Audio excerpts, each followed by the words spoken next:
culte du dimanche. Bonjour, nous rendons grâce au Seigneur pour encore une fois ce matin, ce jour que Dieu nous donne. C'est un privilège toujours d'être debout et d'être devant le peuple de Dieu. Nous voulons nous recueillir un instant pour recommander la parole de Dieu que nous allons écouter entre les mains du Seigneur. Prions. Père Tout-Puissant, nous te rendons grâce, nous te remercions au Dieu Tout-Puissant pour ce privilège que nous avons d'être debout ce matin, d'avoir le souffle de vie. Seigneur, Dieu de gloire, il y en a qui ne peuvent se réveiller ce matin parce que tout simplement le souffle leur a été ôté. Il y en a qui sont malades au Dieu Tout-Puissant, ils ne peuvent pas quitter leur lit ce matin, mais à nous tu accordes ce privilège d'avoir encore le souffle de vie en nous et d'être en bonne santé. Nous voulons écouter ta parole, cette parole qui est la lumière. Nous voulons, ô Dieu, qu'elle vienne éclairer encore une fois nos voies, éclairer nos sentiers, Seigneur, pour que nous sachions comment, où est-ce que nous devons poser nos pieds, nos pas, Seigneur. Merci pour la lumière de ton esprit. Merci, Éternel, pour l'illumination, ô Dieu, qui vient d'en haut. Merci pour ces instants. Laisse que tout celui qui m'écoute soit béni par ce moment. Au nom de Jésus. Amen. Aujourd'hui, mes bien-aimés, nous sommes dans la joie, comme je le disais tout à l'heure, de vous savoir nombreux devant vos écrans, les téléviseurs, devant vos téléphones, devant vos tablettes. Nous voulons continuer notre enseignement de dimanche passé qui était intitulé « De la Pâque à la Pentecôte ». C'est un enseignement qui nous permet de voir ce que les disciples ont fait entre le moment où le Seigneur Jésus-Christ est mort, ressuscité et particulièrement monté au ciel jusqu'au moment où l'accomplissement de la promesse de la venue du Saint-Esprit s'est fait dans Actes chapitre 2. Alors, nous avons lu la fois passée, notre texte de base, c'est dans Actes chapitre 1, du verset 1 au verset 14. Au cours de notre enseignement de la fois passée, nous avons vu que après que le Seigneur Jésus-Christ soit monté au ciel, il a demandé aux disciples de ne pas rentrer chez eux, ça veut dire en Galilée ou dans leur ville, mais de rester encore à Jérusalem jusqu'à ce que la promesse s'accomplisse. Nous avons vu qu'ils étaient au nombre de 120 et tous les 120 devaient se réunir dans la chambre haute. Il y avait des hommes, il y avait aussi des femmes, et nous avons vu que pour une société où la culture favorisait une certaine discrimination, les hommes devaient être à part, les femmes à part, par exemple au temple. Nous voyons que dans le cadre de la chambre haute ou dans le christianisme qui devait naître, il n'y avait pas cette discrimination. Tous les disciples étaient dans un même lieu. Et la Bible nous fait voir, quand nous lisons à partir du verset 13 jusqu'au verset 14, que lorsque ils sont revenus du mont des Oliviers, ils sont rentrés tous dans la chambre haute et la Bible dit que d'un commun accord, ils se sont engagés à prier et cela avec persévérance. C'est ainsi que la fois passée, nous avons mis l'accent sur le fait que l'unité était un élément capital lorsqu'on s'engage à prier en groupe. Parce que lorsqu'on s'engage à prier en groupe, si on n'est pas unis, si on ne poursuit pas le même but, si on ne poursuit pas le même objectif, si nous ne regardons pas dans la même direction, il est difficile ou il sera difficile que l'on puisse avoir des résultats à la prière que l'on s'engage à faire. C'est ainsi que vous verrez que les apôtres ou les disciples en général, parce qu'il y avait les 12 et d'autres disciples, tous s'étaient engagés effectivement à prier en accord. Et d'ailleurs, la Bible dit là où deux ou trois s'assemblent à mon nom, la Bible dit, pour me demander une chose, la chose leur sera accordée. Tout simplement parce que c'est une prière d'accord, c'est une prière d'unité, c'est une prière qui conduit les gens effectivement à se mettre ensemble, à se mettre d'accord, à peut-être écarter les choses non essentielles. C'est très important qu'on ait cette unité spirituelle lorsque l'on s'engage à prier ensemble. Et c'est ainsi que nous voyons dans ce texte-là que les disciples s'étaient engagés à prier ensemble, et cela pendant 10 jours. Jésus-Christ est monté au ciel le 40e jour, et vous savez que de la Pâque à la Pentecôte, il y avait au moins 50 jours qui les séparaient. Et au 40e jour, Jésus-Christ est monté au ciel. Et pendant 10 jours, les disciples devaient attendre dans la chambre haute, dans la prière. Attendre quoi? Attendre la promesse de Dieu. Et nous avons vu que c'est dans cette atmosphère-là que les disciples étaient en train d'attendre. Nous avons vu que l'activité majeure dans la chambre haute était la prière.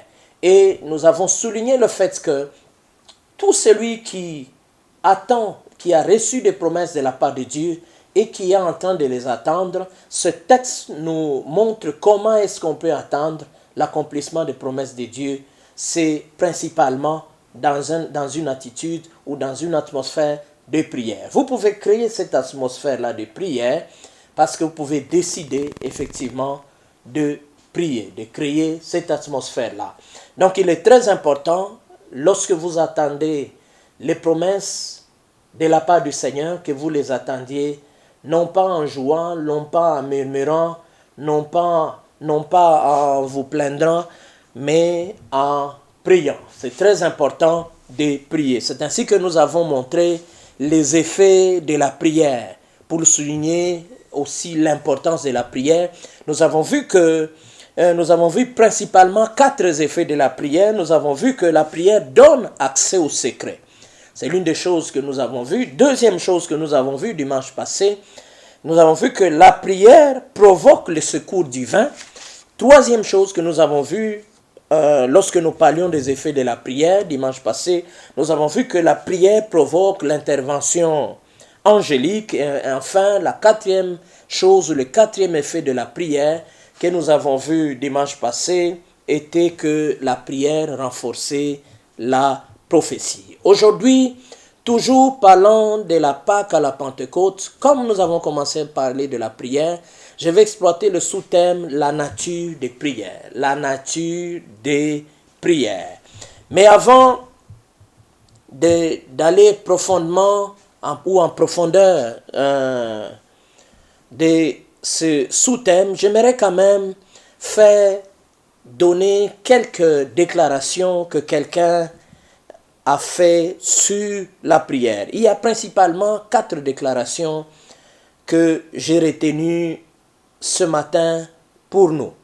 Il est dit ceci au sujet de la prière. La prière est une atmosphère dans laquelle le chrétien vit et sans laquelle il est impossible de réaliser une marche à sa gloire. Je reprends.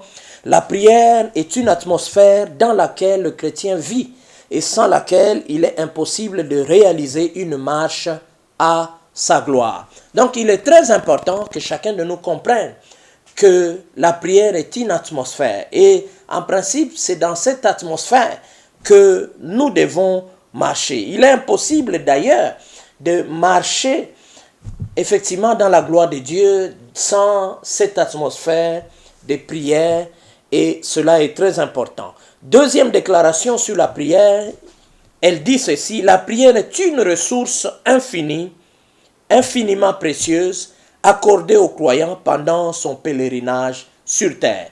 Donc c'est une ressource, je dirais même, c'est un outil, c'est un élément important que Dieu a mis à notre disposition pendant ce temps où nous sommes dans notre corps physique sur cette planète Terre. C'est une ressource, et une ressource, c'est quelque chose à laquelle on peut recourir. Et la prière est une chose à laquelle on peut recourir pendant notre séjour sur la terre.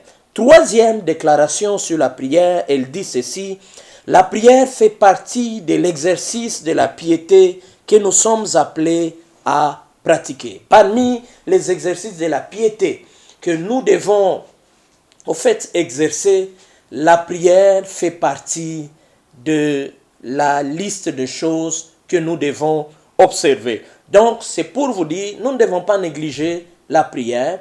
Si la Bible nous exige, nous exhorte effectivement à exercer la piété, sachez que sur la liste des choses à exercer dans le cadre de la piété, il y a aussi la prière. Quatrième déclaration sur la prière ce matin dit ceci: la prière nous permet de goûter une communion réelle avec le Seigneur. Donc c'est pour vous dire, si vous voulez réellement goûter le Seigneur, si vous voulez communier avec Dieu, si vous voulez réellement interagir avec Dieu, il est très important que vous puissiez comprendre que la prière est l'outil et le moyen par lequel nous pouvons communier réellement avec le Seigneur. C'est très, très, très important. Pour corroborer encore, mettre l'accent encore sur l'importance de la prière, 1 Pierre 3,12 dit ceci: les yeux du Seigneur sont sur les justes et ses oreilles sont tournées vers leurs supplications. Vous pouvez lire ce verset dans plusieurs versions. Vous pouvez le lire dans Louis II, vous pouvez le lire dans Semin, vous pouvez le lire dans Colombe, français courant. Mais la version que j'ai devant moi ici dit ceci: les yeux du Seigneur sont sur les justes et ses oreilles sont tournées vers leurs supplications. Si tu es injuste, tu dois savoir que les yeux du Seigneur sont tournés sur toi. Et lorsque tu t'engages à prier, à faire des supplications, les supplications sont tout simplement une des natures de la prière, ou l'une des propriétés que peut avoir une prière. Il y a des prières qui peuvent être des supplications. Nous n'en sommes pas encore là, parce que c'est de cela dont il est question aujourd'hui, la nature de prière.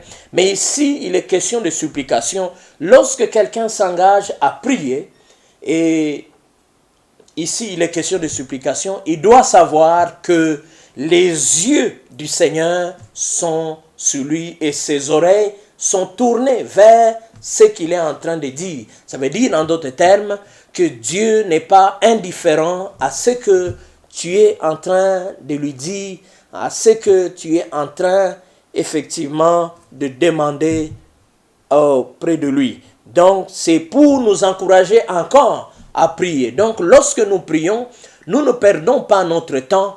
Il y a quelqu'un qui nous écoute. Peut-être que les murs qui nous entourent ne nous écoutent pas. Peut-être que les arbres qui sont autour de nous ne peuvent nous répondre, ne peuvent nous écouter, ne donnent aucun signe qu'ils écoutent. Mais j'aimerais t'assurer ce matin que lorsque tu t'engages à prier, les yeux ainsi que les oreilles de l'Éternel sont tournés vers ce que tu dis, vers tes prières. Dieu entend. C'est pour ça que j'aime le verset qui dit: ô toi qui écoutes la prière, tous les hommes viendront à toi. Et dans ce verset-là, il est dit que tous les hommes viendront à toi, sans exception. On n'a pas dit seulement que les gens c'est seulement les justes ou les gens effectivement qui sont enfants de Dieu qui peuvent, tout homme, même ceux qui n'ont pas accepté le Seigneur Jésus-Christ, peuvent ne fût-ce que venir parler au Seigneur. Mais ici, dans ce texte de 1 Pierre 3,12, les justes ont la garantie que Dieu prêtera oreille à ceux qui sont en train de dire. Vous avez au moins la garantie que Dieu écoutera, Dieu fera attention à ce que vous serez en train de dire. Le psaume 32, le verset 6, dit ceci: tout homme pieux te priera au temps où l'on te trouve. Tout homme pieux te priera au temps où l'on te trouve. J'aimerais remettre ce verset, cette référence dans son contexte. C'est quoi le contexte? Lorsque vous lisez les versets qui précèdent, vous verrez que c'est un psaume de David. Et David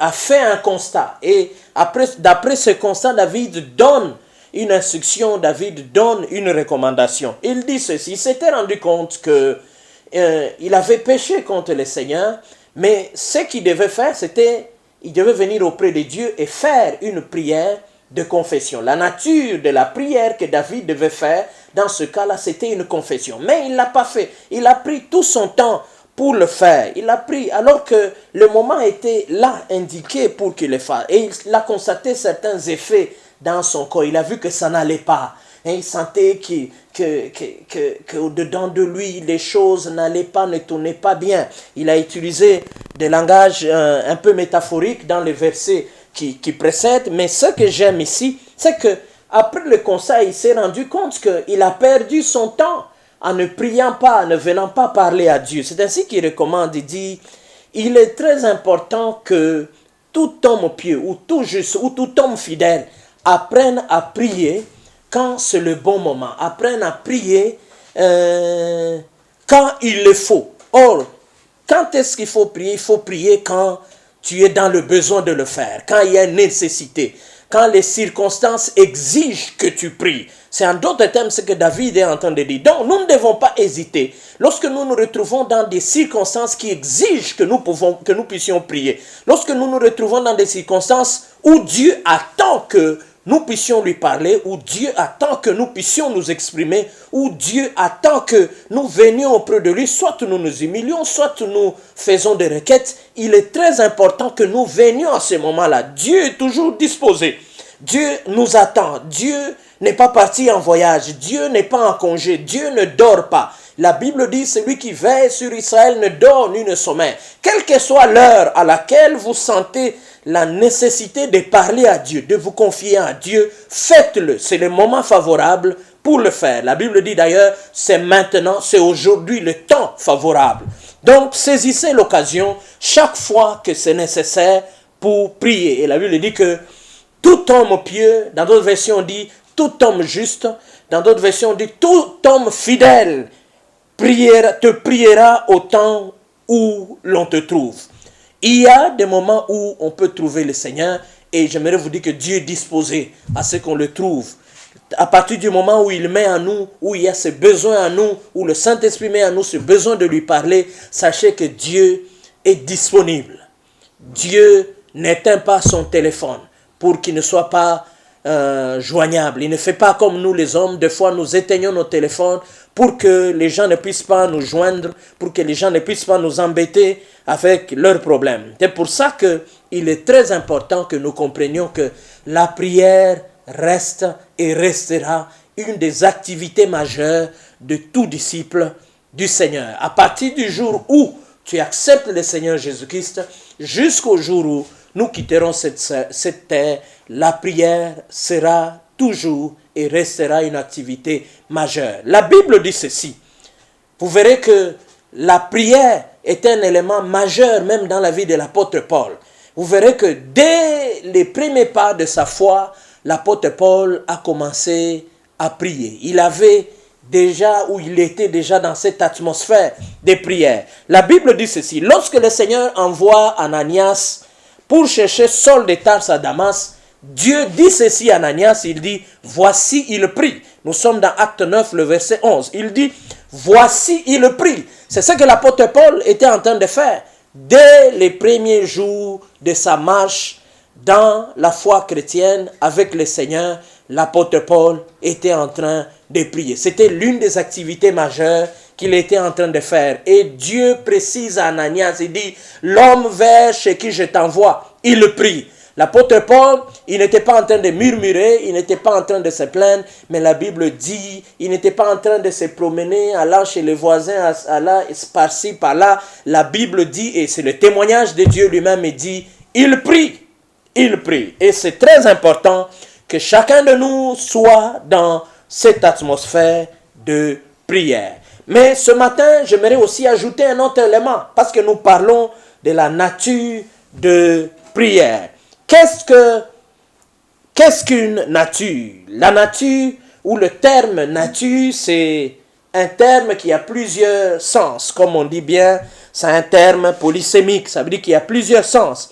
Mais dans le cadre de cet enseignement, j'ai retenu seulement quelques sens. Je n'ai pas retenu plusieurs sens, mais j'ai retenu seulement quelques sens. Voici les quelques sens qu'a le mot nature. Nature veut dire ensemble des caractères, des priorités, des propriétés plutôt, qui définissent quelque chose. Ensemble des caractères, des priorités qui définissent quelque chose. Des propriétés plutôt, c'est pas pourquoi priorité revient. Ensemble des propriétés qui définissent quelque chose.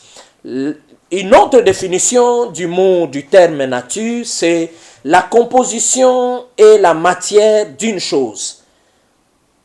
La composition et la matière d'une chose.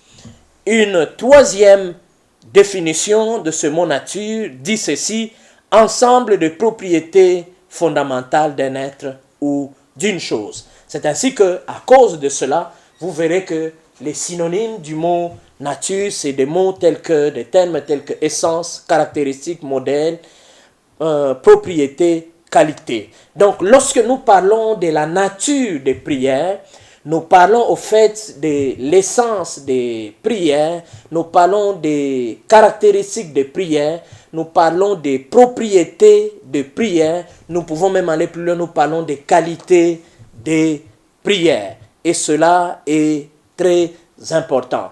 Lorsque nous rentrons dans les Écritures, nous voyons que elle nous enseigne à prier par toutes sortes de prières et de supplications. La Bible dit en tout temps, par l'Esprit, en veillant à cela avec toute persévérance. C'est un verset connu, c'est Éphésiens 6, le verset 18.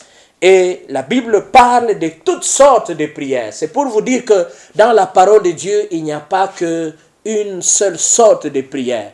Et ces sortes de prières, on les a à cause de leur nature, à cause de leur propriété, à cause de leur qualité, à cause de leurs caractéristiques. Donc c'est pour ça qu'il y a toutes sortes de prières. C'est pour ça que dans cet enseignement, comme nous parlons de la prière comme activité majeure qu'avaient les apôtres ou les disciples, dans la chambre haute, il est très important que nous parlions un peu de la nature de prière. En d'autres termes, ce que nous voulons dire est ceci: nos prières peuvent revêtir des caractères différents suivant les circonstances dans lesquelles nous nous trouvons. Je répète, nos prières peuvent revêtir des caractéristiques ou des propriétés différentes suivant les circonstances dans lesquelles nous nous trouvons. Donc, nous pouvons dire en d'autres termes que, en fonction des circonstances, nous pouvons être amenés, conduits par le Saint-Esprit à faire tel genre de prière, à faire telle autre sorte de prière, parce que c'est les prières appropriées pour telle circonstance, pour tel problème, pour tel contexte que nous traversons. Il est très important. Voici, ce matin, je vais juste partager avec vous, ne fût-ce que trois sortes ou trois prières qui ont des natures différentes. Je commence par celle qui est connue de tous, c'est la demande ou la requête. La demande ou la requête. Une demande ou une requête, c'est même le sens même de la prière. C'est le sens propre même du mot prière. Lorsque vous cherchez quel est le sens du mot prière, on vous dira que la prière, c'est une requête ou c'est une pétition.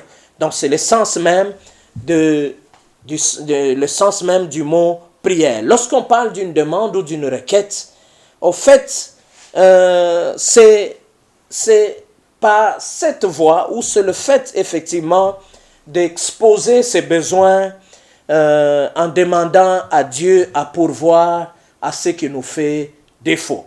C'est très important. Et en tant que croyants, nous avons des fois des choses qui font défaut, nous avons des choses qui nous manquent et nous avons peut-être certains besoins et des fois nous sentons effectivement ce fardeau, nous sentons effectivement, excusez-moi pour la tautologie, ce besoin de venir avec ce fardeau auprès de Dieu, de le déposer à ses pieds pour que lui, effectivement, nous trouve une solution. Et c'est une requête. Et ça, c'est des prières que nous faisons tout le temps, c'est ce genre de prières que nous faisons le plus souvent, le plus régulièrement. Et ce genre de prières, de requêtes, tout enfant de Dieu a déjà eu l'occasion de le faire. Mais ce matin et dans les jours à venir, j'aimerais mettre l'accent peut-être sur d'autres types de prières que nous ne faisons pas ou que des fois nous évitons de faire, ou des fois lorsque nous voyons quelqu'un en train de faire ce genre de prière, des fois ça suscite notre curiosité, et des fois chez les autres c'est même, ils font montre même d'un certain mépris, ou d'autres estiment même que la personne en fait un peu trop, la personne exagère un peu, et il y en a même qui vous disent, mais vous aussi, vous croyez que votre Dieu est sourd? Ou quoi? Dieu n'est pas sourd, Dieu entend toutes choses. Non, mes frères, il y a certaines choses qui ne dérangent pas Dieu nécessairement. Nous voyons dans la parole de Dieu que la prière peut être non seulement une requête, comme je venais de le dire, mais la prière peut être aussi une plainte. La prière, je répète, peut être une plainte. La prière peut être une plainte. Qu'est-ce qu'une plainte? La plainte est l'expression dans la prière de la douleur que nous exposons au Seigneur.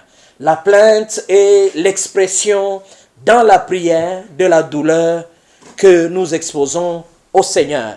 La plainte, au fait, c'est un gémissement d'un cœur qui est opprimé. Il arrive de fois que nous nous sentions opprimés, nous sentions vraiment, on dirait que notre cœur est vraiment dans une douleur profonde. Une situation engendre vraiment une douleur, et cela peut nous pousser au point où nous pouvons même commencer à gémir à cause d'une certaine oppression.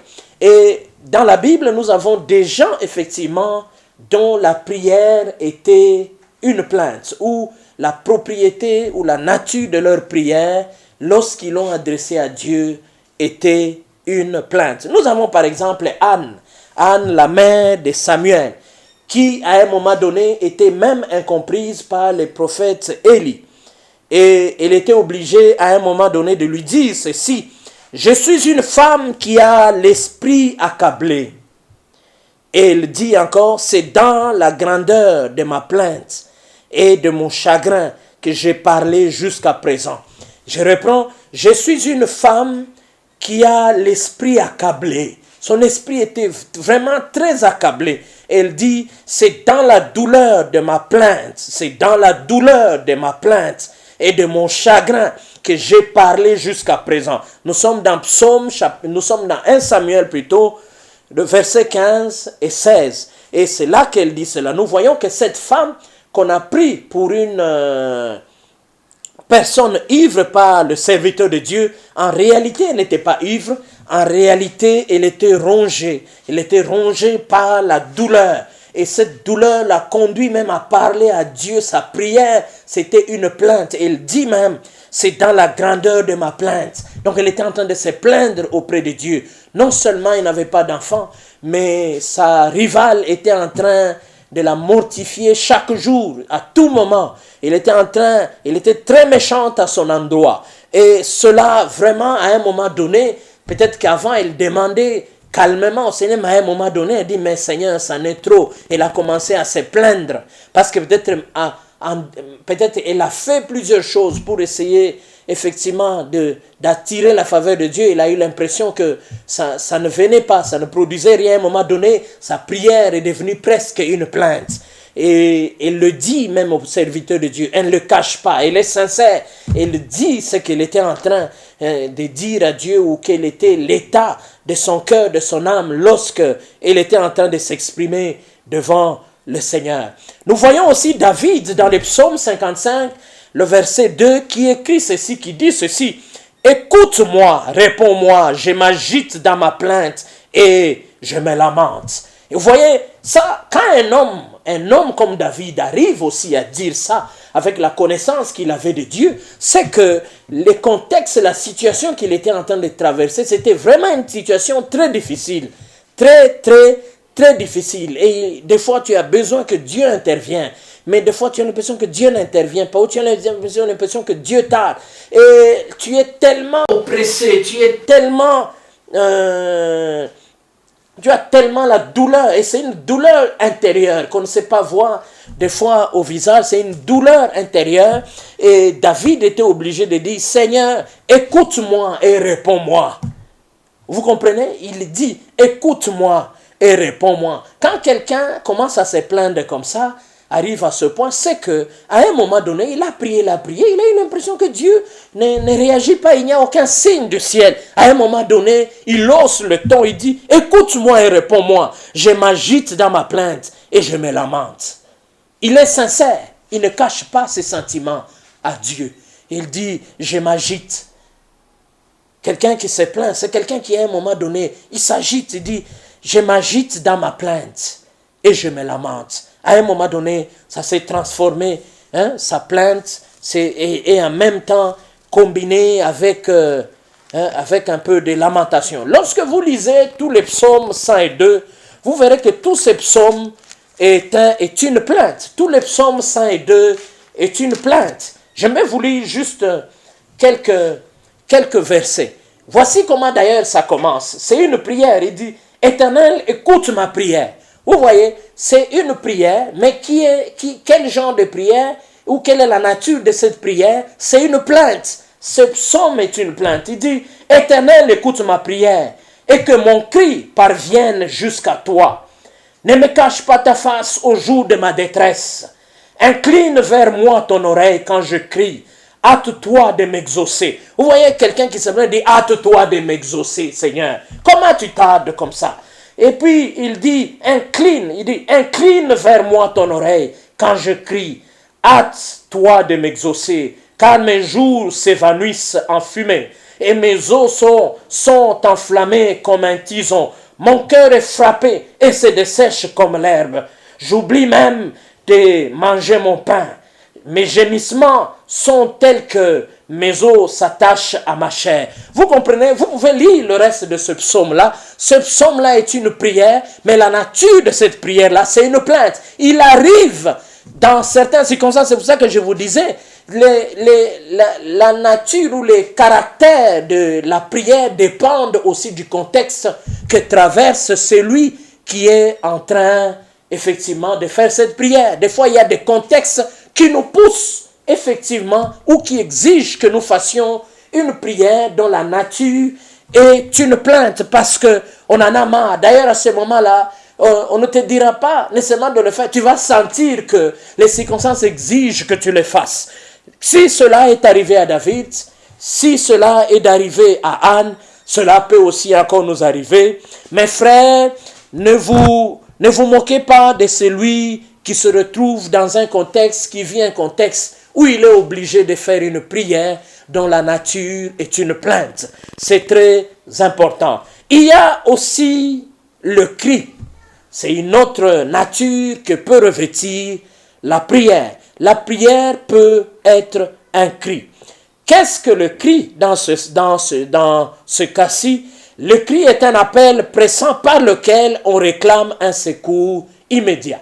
Le cri d'une manière générale, quand je dis au secours, venez me sauver, à l'aide, c'est que j'ai besoin d'un secours immédiat. Quelqu'un qui crie, c'est quelqu'un qui ne veut pas, c'est quelqu'un qui est en danger de mort. C'est quelqu'un qui sent que si personne n'intervient, en tout cas, c'en est fini dans les minutes, dans les secondes qui arrivent. Celui qui crie n'a qu'un seul espoir, c'est d'être entendu, d'attirer l'attention. Lorsque quelqu'un crie, c'est qu'il veut être entendu. Quand quelqu'un prie, il veut attirer l'attention. Quand quelqu'un crie, a besoin d'un secours dans l'immédiat. Et dans la Bible, nous avons des hommes et des femmes dont les circonstances, dont le contexte a poussé réellement à crier vers l'Éternel. Certes, on peut crier vers les hommes, mais on peut aussi crier vers l'Éternel. Dans Jonas, chapitre 2, le verset 3, nous avons ce texte qui dit « J'ai crié à l'Éternel du fond de ma détresse et il m'a répondu. » Ça, c'est un homme qui a expérimenté cette nature, ce genre de prière. Il a dit « J'ai crié vers l'Éternel du fond de ma détresse et il m'a répondu. Il y a des moments où des détresses que nous vivons, que nous connaissons, exigent que nous puissions crier. Et la Bible dit que Dieu a répondu. Donc, mes frères, ne vous moquez pas de quelqu'un qui crie. Peut-être que vous n'avez pas la même pression, vous n'êtes pas dans la même détresse que ce frère-là ou cette sœur-là, mais il y a certaines détresses qui exigent de fois que nous puissions crier, attirer l'attention de Dieu pour qu'il intervienne dans l'immédiat. Et Jonas a expérimenté cela et dit, j'ai crié à l'Éternel du fond de ma détresse et il m'a répondu. Le psaume 18, le verset 6 dit ceci, j'ai invoqué l'Éternel et j'ai crié à mon Dieu. De son temple, il a entendu ma voix et mon cri est parvenu devant lui à ses oreilles. Donc le psalmiste aussi donne un témoignage du cri qu'il a fait vers le Seigneur. La nature de sa prière, c'était un cri. Donc cela veut dire que les circonstances ou le contexte qu'il était en train de vivre, de traverser, exigeaient à ce qu'il crie. Et il a crié. Et la Bible dit que Dieu, de son temple, de son palais, de son sanctuaire, Dieu a entendu et Dieu est venu au secours du psalmiste. Nous avons encore un autre verset, un psaume prophétique qui parlait au fait même du Seigneur Jésus. C'est le psaume 22. C'est un psaume presque messianique qui parle du Seigneur. Dans le psaume 22, le verset 2, il est dit ceci. Mon Dieu, j'écris de jour, mais tu ne réponds point. Mon Dieu, j'écris de jour, mais tu ne réponds point. Ça veut dire qu'il a crié. Il y a des moments où tu cries, tu as l'impression que Dieu ne répond, mais il crie encore. Il dit Seigneur. Donc c'est possible que la nature d'une prière soit un cri. Donc ne vous gênez pas lorsque les circonstances exigent que vous puissiez crier.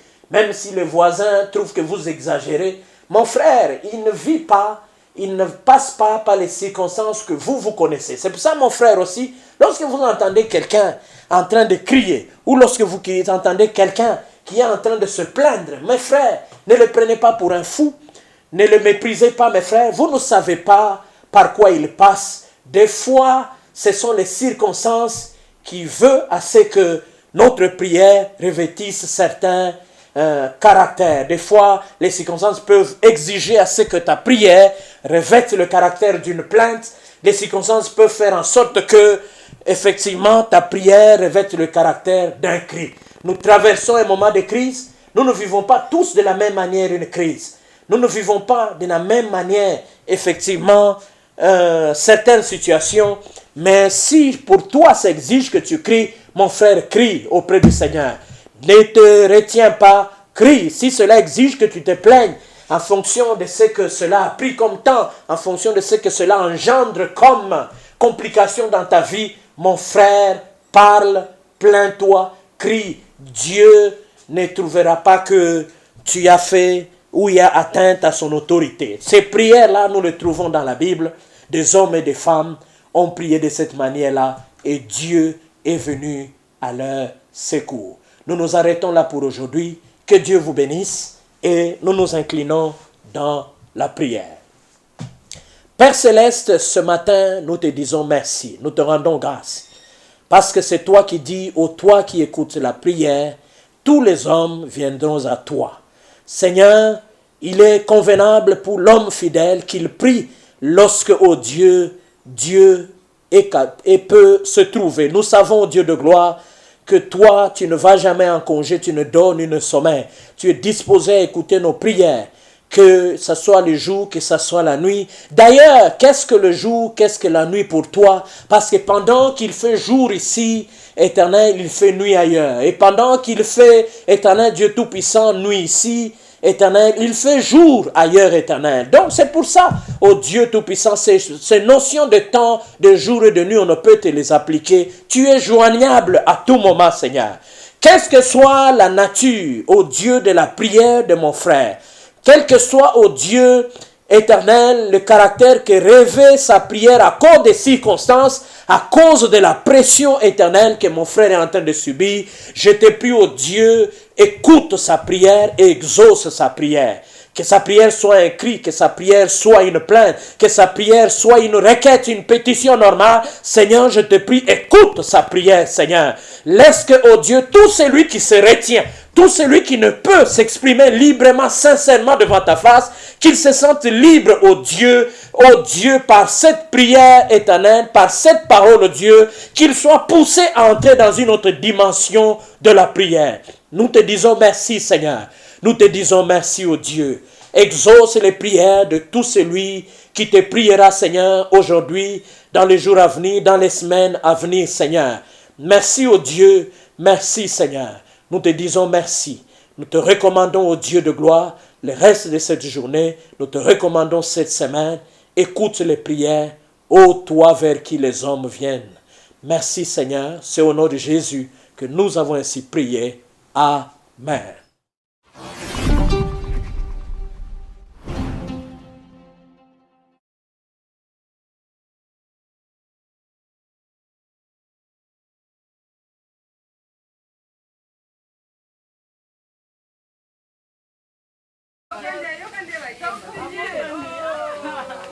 Bon, on peut vous prêter quelque chose. J'ai élargi qui a oublié ça. Qui a oublié? Allez, on y va alors. 1, 2, 3. Je vais attendre votre voix, pas nos voix. Je vais entendre vos voix. 1, 2, 3. J'élargis, oh, et joie. J'élargis, oh, et joie. Pardonnez tout ce que j'ai fait. J'élargis, oh, et joie. Avant de prier, je vais faire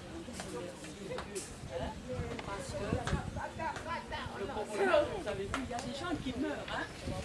Ça existe. Il ne faut pas écouter quand on vous dit non, ça n'existe pas. Le corona existe. Et tout ce que Tantine Lydie vous a montré, et Tantine Sylvie, il faut le faire pour ne pas être malade. Mais il faut aussi bien manger. Bien manger. Il y a des fruits, il y a des légumes, tout ça, il faut bien manger. Ça va aider le corps à résister contre le coronavirus. Ça va? Tu repasses d'abord, tu prends les élastiques, tu mets ici,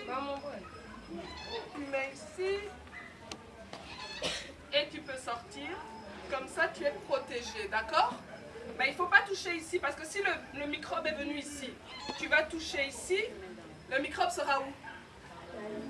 Et puis tu vas toucher ici, et puis tu vas toucher ici, et puis Corona est là, d'accord? Tout le monde a compris? Oui? Maman Lydie explique en lingala. Non? Traduction, hein? Elle a bien compris. Impeccable. En plus de ça, voyez d'avoir un confinement.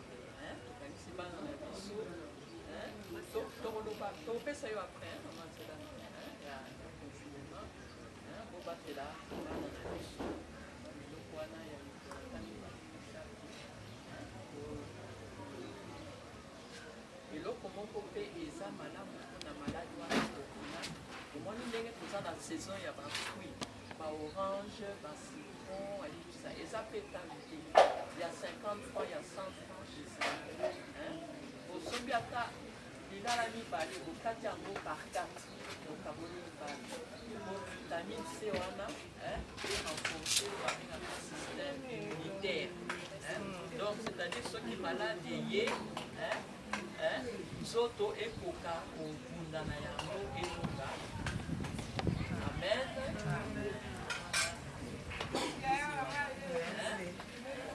Omoni baza na bonne santé, nzambe asala tokutana lisusu amen. Sikoyo tokoki kotia bamaske na biso tokanga foto Seigneur.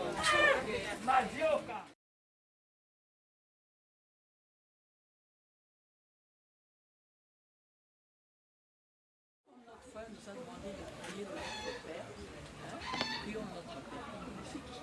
Notre Père, notre Père qui es aux cieux, que ton nom soit sanctifié, que ton règne vienne, que ta volonté soit faite sur la terre comme au ciel. Donne-nous